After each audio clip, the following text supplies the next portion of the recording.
నమస్తే welcome to #you నేను మీ Rajesh. Telangana CM మార్పు జరగబోతోంది. ఇది నేను అంటున్నటువంటి మాట కాదు, బీజేఎల్పీ నేతగా ఉన్నటువంటి మహేశ్వర్ రెడ్డి అంటున్నటువంటి మాట. మరోవైపు గత కొంతకాలంగా అనేక బీఆర్ఎస్ పార్టీ నాయకులు, బీఆర్ఎస్ పార్టీ పత్రికలు కూడా మీనాక్షి నటరాజన్ తెలంగాణలోకి ఎంట్రీ ఇచ్చారు. ఇక రేవంత్ పని అయిపోయింది, రేవంత్ను మార్చబోతున్నారు. ఇక మహేశ్వర్ రెడ్డి అయితే డేట్లు టైంతో సహా చెప్తున్నారు. అసలు ఏంటి వీళ్ళకున్నటువంటి సోర్స్? నిజంగానే సీఎం రేవంత్ రెడ్డిని తెలంగాణ నుంచి అధిష్టానం మార్చే అవకాశాలు ఉన్నాయా?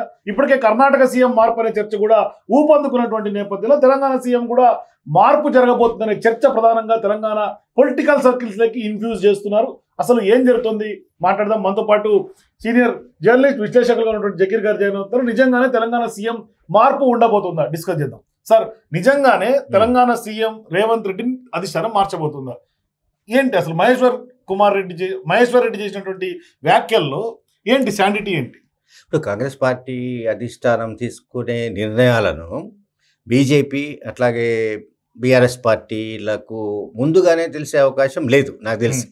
ఏ నిర్ణయమైనా సరే శివుని మారుస్తారా లేదా అనే దానికి మీనాక్షి నటరాజన్ వస్తారు ఇన్ఛార్జ్ గా అనే విషయం కూడా కాంగ్రెస్ పార్టీ లీడర్లకే తెలియదు. ఓకే, అది ఏమంటున్నారు, కాంగ్రెస్ పార్టీ హైకమాండ్ ఒక నిర్ణయం తీసుకోవడం అంటే ఇప్పుడు ఇంతకుముందు దీపాదాస్ మున్షి తెలంగాణ వ్యవహారాల ఇన్ఛార్జ్గా పనిచేసినప్పుడు ఆమె పైన ఏవో కొన్ని విమర్శలు వచ్చాయి, సంథింగ్ ఏవో కొన్ని నిందలు వచ్చాయి. వాట్ ఎవర్ ఏ కారణాల వల్ల తెలియను, అది కాంగ్రెస్ పార్టీ హైకమాండ్ ఇష్టం. అది ఇప్పుడు తెలంగాణ కాంగ్రెస్ వ్యవహారాల ఇన్ఛార్జ్గా కొత్తగా మీనాక్షి నటరాజన్ గారు వచ్చారు. మీనాక్షి నటరాజన్ గారిని దీపాదాస్ మున్షి ప్లేస్లో రీప్లేస్ చేశారు. అది కాంగ్రెస్ పార్టీ హైకమాండ్ సంబంధించిన నిర్ణయం. అది వాళ్ళ ఇష్టం. అది కాంగ్రెస్ పార్టీ జాతీయ పార్టీ కనుక కాంగ్రెస్ పార్టీ ఢిల్లీలో ఉన్న హైకమాండ్ నిర్ణయిస్తే రాష్ట్రాలలో ఇన్ఛార్జీల మార్పులు చేర్పులు జరుగుతాయి. దీంతో బీఆర్ఎస్కు బీజేపీకి సంబంధం లేదు.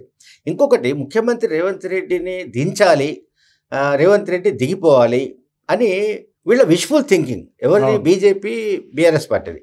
నేను చాలాసార్లు చెప్తూ వస్తుంటాను, జనరల్గా ఏంటంటే విష్ఫుల్ థింకింగ్ వేరు, ఆచరణ వేరు. అంటే ప్రాక్టికల్గా జరిగేది వేరు.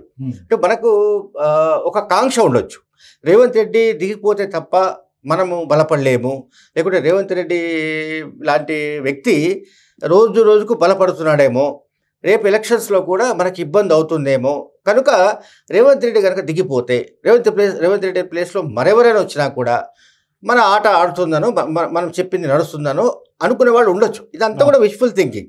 బట్ ఇక్కడ ప్రాక్టికల్గా నేను చాలాసార్లు చెప్పాను, చాలా వీడియోలలో కూడా, ఏంటంటే రాజశేఖర రెడ్డి హయాం నుంచి కూడా, అంటే 2004 నుంచి కూడా ఇప్పటిదాకా ఏ రాష్ట్రాల్లో కాంగ్రెస్ పార్టీ అధికారంలోకి వచ్చినా కూడా ఆ రాష్ట్ర ముఖ్యమంత్రిని ఒకసారి ఎంపిక చేసిన తర్వాత 5 years టర్మ్ వరకు మార్చిన దాఖలా లేవు, ఎగ్జాంపుల్స్ లేవు. అటువంటిప్పుడు ఇంకా రేవంత్ రెడ్డి మార్పు ఎక్కడుంది? రేవంత్ రెడ్డిని మార్చడం వల్ల అనుకుందాం ఒక క్షణం కోసం, ఏలటి మహేశ్వర్ రెడ్డి కోరిక అంటే ఇది ఏలటి మహేశ్వర్ రెడ్డి కోరిక కాదు, అది కిషన్ రెడ్డి కోరిక. కిషన్ రెడ్డి సపోర్ట్ తోటే ఆయన బీజేఎల్పీ నాయకుడు అయ్యాడు. ఎందుకంటే యాక్చువల్గా బీసీ నినాదము, బీసీ సీఎం అని వాళ్ళు మాట్లాడుతూ వచ్చినప్పుడు బీజేపీ ఎక్కడ డిఫెన్స్లో పడింది? అంతే కదా మరి. సో ఏలటి మహేశ్వర్ రెడ్డి కోరిక అని నేను అనుకోవట్లేదు, ఇది కిషన్ రెడ్డి కోరిక. కిషన్ రెడ్డిని ఈ మధ్యకాలంలో రేవంత్ రెడ్డి పెద్ద ఎత్తున ఎట్లా తూర్పారపడుతున్న విషయం మనం చూస్తున్నాం. ఆయన ఏం చెప్తున్నారు, రేవంత్ రెడ్డి కిషన్ రెడ్డి అనే వ్యక్తి కేసీఆర్కు బినామీ, లేదా కేసీఆర్ కంటే కూడా ఈయన ఎక్కువ బాధపడుతున్నాడు బీఆర్ఎస్ ఓడిపోయిన కారణంగా అని కూడా అని చెప్తున్నాడు. ఈ కాంటెక్స్ట్లో ఇప్పుడు ఏలటి మహేశ్వర్ రెడ్డి తాజాగా చేసిన వ్యాఖ్యలు ఏంటంటే సీఎం మార్పు తథ్యం, ఈ డిసెంబర్లోపే మారిపోతాడు. అంటే కాంగ్రెస్ పార్టీ తీసుకోవాల్సిన నిర్ణయం, హైకమాండ్ తీసుకోవాల్సిన నిర్ణయం, అది బీఆర్ఎస్ బీజేపీకి చెప్పి చేస్తుందా, లేక వాళ్ళు చెప్పిన తర్వాత మిగతా వాళ్ళకి తెలుస్తుందా? ఇది అసలు అర్థం పర్థం లేని కామెంట్స్ లాగా నాకైతే కనిపిస్తున్నాయి.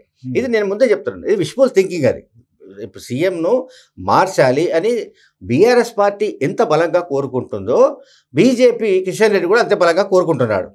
మనకు ఏకు మేకైపోయి ఉన్నాడు రేవంత్ రెడ్డిని, మనం ఇప్పుడు ఏమీ చేయలేని పరిస్థితి. రేవంత్ రెడ్డికి కాంగ్రెస్ పార్టీ హైకమాండ్ దగ్గర మంచి రేటింగ్ ఉంది. సో ఇప్పుడప్పుడే మనం ఆయన ఏం చేయలేము, కనుక హైకమాండే ఏదో రకంగా ఆయనను తప్పిస్తే బాగుంటుంది అనేది వాళ్ళ కోరిక.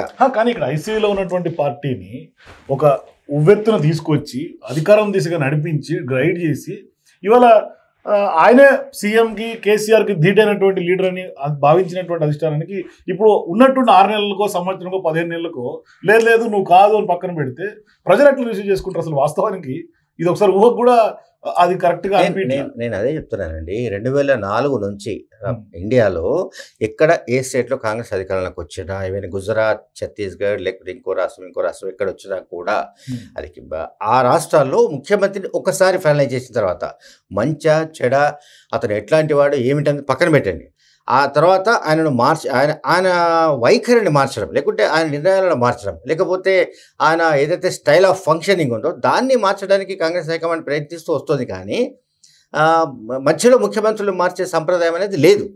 ఎప్పటి నుంచి ఈ దాదాపు 20 years నుంచి మనం గమనిస్తున్నాం ఈ స్పాన్లో. ఇప్పుడు ఇక రేవంత్ రెడ్డిని మార్చి ఇంకొకరికి అనుకుందాం, మార్చారనుకుందాం, మారిస్తే ఎవరికి ఇస్తారు ముఖ్యమంత్రి పదవి? ఒకటి. తర్వాత బయట ప్రజల్లో ఏం మెసేజ్ వెళ్తుంది? ఈ కాంగ్రెస్ పార్టీకి ఎప్పుడు అధికారం ఇచ్చినా వాళ్ళు ముఖ్యమంత్రి పదవి కోసం కొట్టుకొని చేస్తారు. కాంగ్రెస్ పార్టీ అంటేనే అది కప్పల తక్కెడ. అండ్ ఎప్పుడు ఇంకోటి చెప్పాలి ఇక్కడ, ఎలక్షన్స్కి ముందు కేటీఆర్ చాలా బలంగా క్యాంపెయిన్ చేసిన ఒక పాయింట్ ఏంటంటే ఇదే, ఏమిటంటే కాంగ్రెస్ పార్టీ వస్తే మీకు 5 ఏళ్లలో 5 ముఖ్యమంత్రులు వస్తారని కూడా అన్నాడు. కేసీఆర్ కూడా అన్నాడు. అంటే దాన్ని రుజువు చేసినట్టు అవుతుంది కదా. కనుక ఇప్పుడు మహేశ్వర్ రెడ్డి కోరుకున్నా, కేటీఆర్ కోరుకున్నా, కేసీఆర్ కోరుకున్నా, హరీష్ రావు కోరుకున్నా రేవంత్ రెడ్డిని కాంగ్రెస్ పార్టీ హైకమాండ్ మార్చే పరిస్థితులు లేవు. రేవంత్ రెడ్డి నాయకత్వంలోనే ఈ పార్టీ కానీ ఇక్కడ ప్రభుత్వం కానీ పటిష్టంగా ఉంటుంది, స్టేబుల్గా ఉంటుందని వాళ్లకు నమ్మకం ఉంది. ఈవెన్ మీరు పార్టీకి సెట్ చేయడానికి మీనాక్షి నటరాజన్ పంపించారు. అండ్ వన్ మోర్ థింగ్, కర్ణాటకలో సిద్ధరామయ్య మీద ఎవరైతే తీవ్రమైనటువంటి అలిగేషన్స్, ముడా స్కామ్ వస్తే కూడా దాంట్లో కూడా ఆయన్ని మార్చినటువంటి అంటే మారవలా ఇప్పుడు దాకా అధిష్టానం సీరియస్ అలిగేషన్స్ ఉంటేనే మార్చినప్పుడు ఇక్కడ ఎట్లా మారుస్తారనేది కదా. నేను ఏమంటున్నానండి, సిద్ధరామయ్య ఇష్యూ కాదు, అంతకుముందు రాజస్థాన్ కూడా నేను అదే చెప్పింది. అక్కడ అశోక్ గెహ్లాట్ అనే ఒక సీనియర్ మోస్ట్ నాయకుడికి యువ నాయకుడు సచిన్ పైలట్కు మధ్య ఎన్ని గొడవలు జరిగినా కూడా అక్కడ ముఖ్యమంత్రి మార్చలేదు. సో అంటే పార్టీ హైకమాండ్ దృష్టిలో ఏంటంటే గడిచిన 20 years నుంచి మనం స్పాన్లో గమనిస్తే సోనియా గాంధీ కానీ రాహుల్ గాంధీ కానీ వాళ్ళు ఒక స్టాండర్డ్ డిసిషన్తో ఉన్నారు. మనం ముందే ముఖ్యమంత్రిగా మనం ఎవరిని నిర్ణయించాలనుకుంటున్నామో ముందే అన్ని రకాలుగా స్కాన్ చేసి మనం సెలెక్ట్ చేయాలి. సెలెక్ట్ చేసిన తర్వాత 5 years వరకు ఆ టర్మ్ వరకు ఆయన ముట్టుకునేది లేదు at any cost, until unless ఒకవేళ పెద్ద ఎత్తున అవినీతి ఆరోపణలు వచ్చి కుంభకోణాలలో చిక్కుకొని ఇంకా రకరకాల అంటే యాంటీ కమెన్సీ ఫ్యాక్టర్ ప్రజల నుంచే కాదు ఈవెన్ విత్ ఇన్ ద పార్టీలో వస్తే అప్పుడు ఏదైనా అటువంటిది జరుగుతుంది తప్ప, అది కూడా ఈ మధ్యకాలం నేను చెప్తున్నాను కదా, అటువంటి ఎన్ని గొడవలు వచ్చినా కూడా పార్టీలో జరిగిన దాఖలాలు అయితే లేవు. BRS and BJP Maheshwar Reddy కోరిక కూడా నెరవేరుతుందని నేను అనుకోవట్లేదు 28 వరకు. Thank you sir. ఇది మహేశ్వర్ రెడ్డి కోరుకుంటేనో, కేసీఆర్ కోరుకుంటేనో, లేదంటే బీఆర్ఎస్ బీజేపీ పార్టీలు కోరుకుంటే ఖచ్చితంగా సీఎం మార్పు ఉంటుంది. అధిష్టానం ఏమి వీళ్ళకి చెప్పి చేయాల్సినటువంటి అవసరము లేదు, అలా చెప్పి చేయదు కూడా అనేది జకీర్ గారి విశ్లేషణ.